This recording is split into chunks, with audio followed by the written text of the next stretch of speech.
gostaria de saber qual a principal pergunta que o senhor faria a Lula essa noite. Teria muitas perguntas para fazer para ele.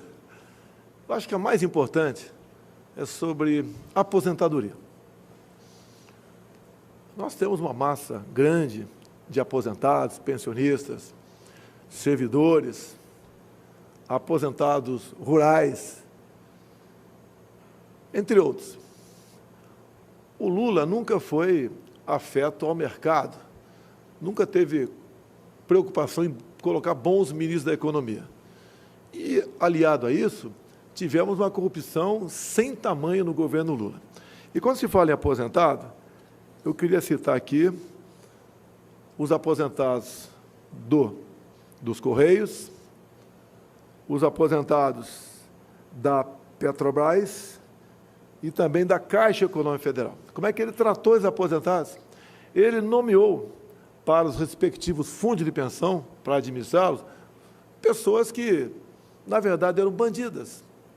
Ao longo do governo Lula e parte de Dilma, eles saquearam os fundos de pensões. E as pessoas estavam ameaçadas a não ter mais aposentadoria. Petrobras, Banco do Brasil e Correios. E eu tenho um contra-cheque aqui de um servidor dos Correios. Ele tem uma cota extra de R$510 para poder sanear o fundo de pensão. Caso contrário, ele não receberia aposentadoria. O mesmo com a Petrobras e também a Caixa Econômica Federal. E esse desconto extra, além do previdenciário, será efetuado até 2030. Ou seja, o PT quebrou 3 fundos de pensão.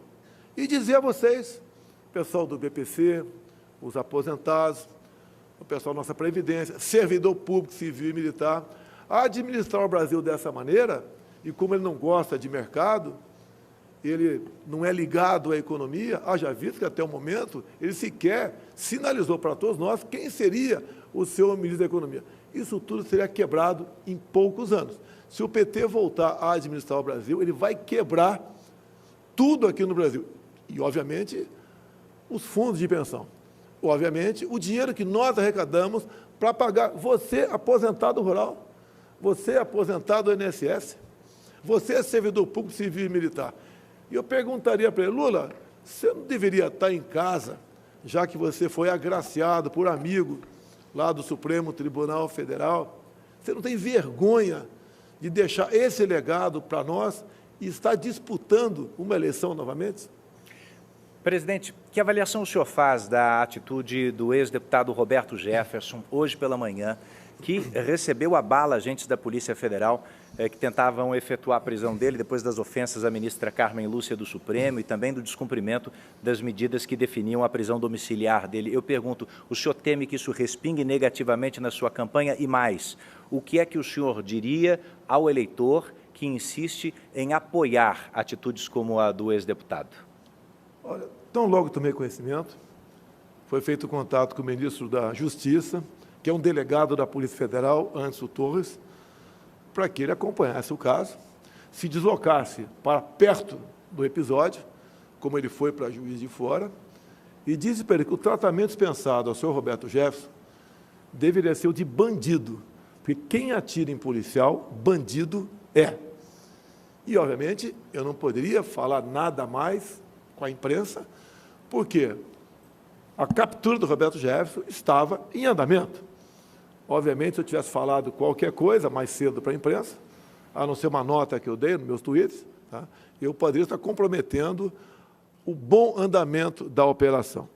Obviamente, tem gente aí, em especial outro candidato, o Fujão, que a gente poderia estar combatendo aqui, quer tirar proveito político disso. Primeiro, diz que o Roberto Jefferson coordena a minha campanha e é meu amigo. Ele não coordena a minha campanha. E não tem nada de amizade. Tanto é verdade que agora, em meados de setembro, ele entrou com uma queixa-crime contra o Superior Tribunal Militar, contra a minha pessoa e o do senhor ministro da Defesa por prevaricação. Ou seja, quem me processa não pode alguém achar que ele é meu amigo. O que ele fez, o que ele queria aqui, o que ele está querendo, buscando da justiça militar, são questões ligados a autoritarismo, e o nosso governo não se presta a isso. Agora, no mais, eu quero deixar bem claro, repudio também a maneira como o Roberto Jefferson se referiu à senhora ministra Carmen Lúcia. Nenhuma mulher deve ser tratada dessa maneira. Agora, deixo claro, a jornalista Bárbara Gância, jornalista, ofendeu a minha filha no dia do aniversário, no dia que ela estava completando 12 anos, com um palavreado mais forte ainda do que o Roberto Jefferson se referiu à senhora Carmen Lúcia. Também, há poucos dias, a senhora Sâmia Suragi, procuradora-geral do Estado de Alagoas, se referiu à primeira-dama, minha esposa, Michele Bolsonaro, como vagabunda. Ou seja, nós somos vítimas do crime de ódio dessas pessoas, e não o contrário, como o Fujão aqui deixa transparecer e me ataca de forma caluniosa. Nós não passamos pano para ninguém, diferentemente do Lula, que quando Roberto Jefferson delatou o Mensalão, delatou, inclusive, José Dirceu, o Lula simplesmente passou pano para tudo isso. Nós não somos amigos, nós não temos relacionamento e tratamento para pessoas que são corruptas ou agem dessa maneira, como o Roberto Jefferson agiu, xingando uma mulher e também recebendo a bala policiais. O tratamento que será dispensado pelo governo Jair Bolsonaro será de bandido. Assim foi feito, ele foi detido agora, final da tarde, e já encaminhado para a Superintendência da Polícia Federal do Rio de Janeiro. No mais, o Anderson Torres não participou, não foi a Levi Gasparian, e a preocupação dele agora, como determinei, é cuidado com os 2 policiais que foram vitimados por Roberto Jefferson. Como é que está a saúde deles e como nós podemos melhor acompanhar a recuperação desses 2 policiais. Presidente, eu gostaria de insistir na questão dos ataques, mas entre as campanhas, se a gente perceber o número de eleitores que simplesmente decidiu não votar no primeiro turno, mais de 30 milhões de brasileiros, é muita gente. Nesse segundo turno, há uma parcela desse eleitorado preocupada com o nível do debate entre o senhor e o candidato Lula do PT. O TSE chegou, inclusive, a entrar no jogo, fazendo um apelo pelo fim dos ataques na TV. Eu gostaria de saber, o senhor se comprometeria com isso nessa reta final das eleições? Como é que o senhor classifica até aqui o nível desse embate? Não há nenhum ataque meu a outro candidato. As inserções que nós colocamos nas televisões em grande parte, vídeos do próprio Lula. Ele falando, por exemplo, que a questão do aborto é questão de saúde pública. Quando nós o chamamos de descondenado, é verdade. Quando nós falamos que ele foi condenado, que foi chefe de uma organização criminosa, isso é verdade. Quando o partido dele apoia ideologia de gênero, é verdade. Nós não mentimos, nós não precisamos mentir para mostrar o caráter do Fujão. É só falar a verdade. É uma pessoa que não tem qualquer respeito com a família, com pastores, com padres, que apoia ditaduras fora do Brasil, como a de Ortega, que persegue padres, que expulsa freiras, que corta canal de televisões, como a da CNN, entre outras coisas. Isso não é baixar o nível, é mostrar a verdade do que foi o governo Lula. Mostrar a delação de Palocci, contando em detalhes como Lula recebia dinheiro até dentro do próprio avião presidencial, isso não é atacar o presidente. Mostrar a corrupção de várias estatais, como Petrobras, 900 bilhões de reais de endividamento, BNDES, 400 bilhões de reais. E quando se fala em BNDES, mostrar, em especial para o povo mineiro, que em Belo Horizonte não tem metrô, mas dinheiro nosso do BNDES, Lula mandou para Caracas, capital da Venezuela. Lá tem um metrô maravilhoso. Mostrar para a população que o dinheiro do BNDES para fazer o Porto de Mariel em Cuba, Cuba se comprometeu em não pagando o empréstimo, não pagou, nos ressarcir em charutos. Isso é um deboche. Confesso, Edu, se eu não tivesse visto o contrato, eu não acreditaria. Então, nós não temos ataque, mostramos as verdades apenas do que aconteceu no governo do PT. Inclusive dizer que no meu governo, 21 e 22, tivemos a pandemia, lamentamos as mortes, mas o Brasil criou 3 milhões de empregos. Em 2015 e 2016, governo Dilma, que o Lula tinha uma tremenda participação, perdemos 3 milhões de empregos no Brasil. Isso é a maneira de administrar. Ele não administra, não é gestor, é um mandão, é um gastão. Tanto é que ele fala que vai acabar com o teto de gastos.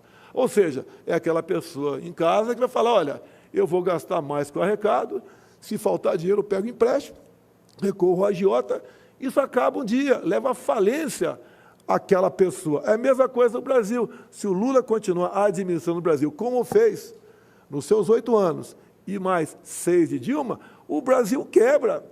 Um país riquíssimo fará com que o seu povo viva uma situação de miséria. Como, por exemplo, ele apoia o regime de Nicolás Maduro. E Maduro, juntamente com Chávez, né, que o antecedeu, quebrou a Venezuela. A Venezuela é o país mais rico do mundo em petróleo, e hoje é um país com o povo mais pobre do que o povo haitiano. Nós não queremos isso para o Brasil.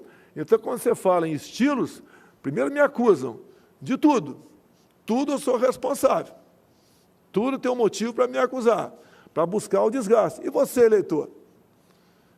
Você vai simplesmente anular seu voto?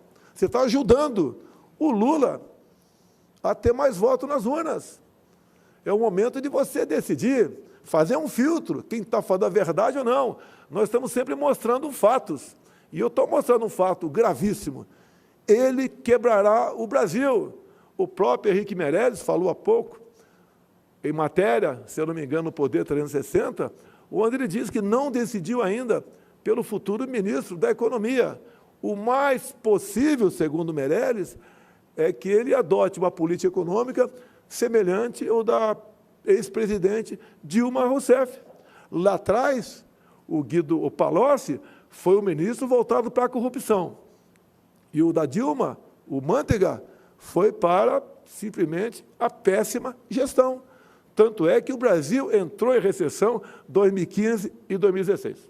Gostaria agora de falar sobre alguns temas que o próximo presidente da República, o senhor, se for reeleito, terá que enfrentar. Gostaria de começar sobre lei e ordem. Há tempos existe um debate sobre a redução da maioridade penal e há a informação de que o senhor apresentaria um projeto de lei nesse sentido num eventual segundo mandato. Os críticos dessa proposta, sobretudo, falam sobre o sistema que não estaria preparado para isso, ou até mesmo sobre a superlotação que isso causaria nos presídios. Que argumentos a favor da proposta o senhor traria para o debate? A redução seria para os menores, 16 e 17 anos. Sempre lutei por isso, desde 91, quando cheguei à Câmara dos Deputados. Essa parcela de jovens, 16 e 17 anos, que é uma parcela muito pequena dos infratores, equivale a aproximadamente 0,2%, ou seja, cada 1.000, 2 jovens teimam em cometer crimes. E incentivados pelo fujão. O Lula sempre defendeu ladrões de celular, dizendo que ele estava roubando o celular para ganhar um dinheirinho, dando força a esses menores ladrões. Lugar de moleque dessa idade é para estar na escola. Agora, essa minoria que faz maldade, mata nossos filhos por aí, roubam, sequestram, estupram, o lugar dele na cadeia. Se lá está muito cheio, é problema dele. Eu prefiro lá na cadeia cheia do que aqui fora cometendo crime. Agora, a grande maioria da garotada, 16, 17 anos, caso quisesse e fosse aprovado nos testes, poderiam ter a sua carteira nacional de habilitação como prêmio. Hoje a gente vê jovens, de vez em quando, dirigindo por aí, sem habilitação, obviamente, por causa da idade, e entrando aí como infrator. Vamos botar na cadeia quem tem que botar, quem comete esses crimes, em especial os crimes hediondos, e quem é um bom garoto que tenha a sua recompensa com a Carteira Nacional de Habilitação. Esse seria o teor da proposta, então? Apenas para alguns tipos de crimes, crimes hediondos? A ideia é para crimes hediondos, para a gente não generalizar muito essa questão. Se bem que furto de celular não entraria nisso, mas o roubo, né, o latrocínio entraria. O latrocínio é crime hediondo. Então, não é que essa minoria pode continuar furtando o celular por aí. Mas saber, tá, nesse primeiro momento, é que aqueles que cometessem crime hediondo iriam para a cadeia. E aí entra aquele elenco de crimes hediondos que realmente, como tráfico de drogas, sequestro, roubo seguido de morte, os ladrões de celular, protegidos pelo ex-presidente Lula, protegido não, estimulado para ele cometer esse tipo de crime. Há uma diferença enorme entre eu e Lula. Quando alguém, né, comete algum crime, não interessa quem seja esse alguém, nós afastamos, nós incriminamos. Para eles, a lei. Já o outro lado, não. Ele passa pano, ele trata bem, como sempre tratou bem Roberto Jefferson e José Dirceu. Um delatou o outro. Roberto Jefferson contou com detalhes as roubalheiras que acontecia no Brasil, das malas que ele recebia dinheiro para comprar apoio parlamentar. E eu estava dentro da Câmara. Acompanhei tudo isso. Fui em várias sessões de CPIs, acompanhando o que estava acontecendo. Então, há essa diferença enorme entre eu e o Lula. Do nosso lado, a honestidade, a decência. 3 anos e 10 meses sem corrupção. E, se porventura acontecer, ajudaremos a investigar. Conosco, corrupção zero. Você pode notar claramente com números. Antes de mim, as estatais davam pequenos lucros ou até mesmo prejuízo. Conosco, só o ano passado, o lucro das estatais, por não permitirmos que ela seja roubada, chegou na casa dos 180 bilhões de reais. Essa diferença ia para o bolso de alguém, porque as estatais, todas, quase sem exceção, as indicações para a mesma eram políticas para atender interesses partidários, para o Lula e Dilma comprarem voto dentro do parlamento brasileiro. Tanto é que, se você assistir o voto do senhor ministro, o ministro que pediu para sair do Supremo, Joaquim Barbosa, ele diz claramente lá, o único deputado de tal partido que não foi buscar dinheiro na Petrobras foi o senhor Jair Bolsonaro. E também, por ocasião da delação premiada do doleiro Alberto Youssef, ele falou que 3 deputados de um determinado partido nunca pegou dinheiro, fruto de corrupção, e um deles era Jair Bolsonaro. Ou seja, eu sempre fiz a minha parte. Eu nunca vendi meu voto para ninguém. Eu sempre votei com independência. Quando a matéria era boa, te votava favorável. Quando não era, votava contra. Então, sempre foi esse o meu comportamento. E dizer ao Lula que a forma como ele governou o Brasil, comprando apoio parlamentar, entregando estatais, fundos de pensões, ministérios e bancos oficiais em troca de apoio político, repito, é o que levou o Brasil a mergulhar no maior escândalo de corrupção que se tem notícia em todo o globo terrestre. Bom, alguns veículos de imprensa foram proibidos pelo TSE de tratar de algumas questões envolvendo o seu adversário. A Justiça Eleitoral argumentou que havia ali notícias falsas ou um sistema de desinformação. Como é que o senhor avalia essa questão? Tivemos o caso Jovem Pan. Há 2 anos eu lancei um slogan: Deus, Pátria, Família e Liberdade. Pouca gente deu importância para isso, achando que a liberdade é um bem eterno. Tomaram conhecimento agora que a nossa liberdade está em risco. Agora, deixo bem claro, antes de qualquer crítica ao Tribunal Superior Eleitoral, que, no meu entender, decidiu equivocadamente sobre a censura junto à Jovem Pan, o processo que foi ajuizado lá foi assinado pelo Partido dos Trabalhadores. Ou seja, o PT está dando uma pequena demonstração de como seria um possível governo Lula no tocante à censura.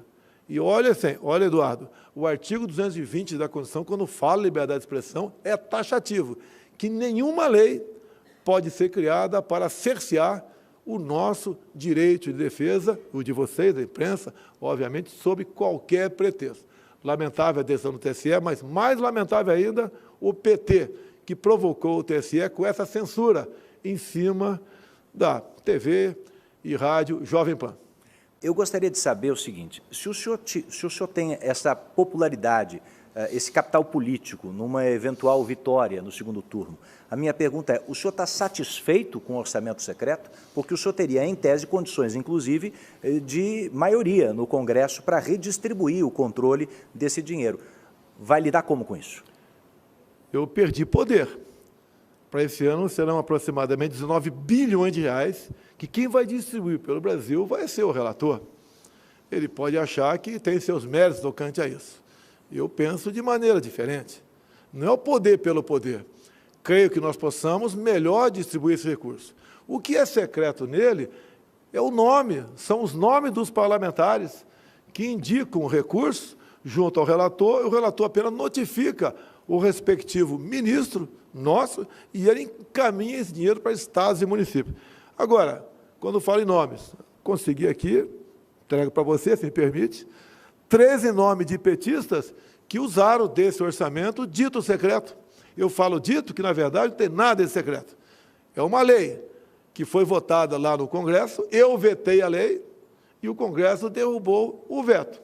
Agora, o que nós temos que fazer é fazer com que estes parlamentares, que indicam o recurso, que mandam o recurso para Estado e municípios, que o nome deles seja exposto para todo mundo, até mesmo os próprios parlamentares.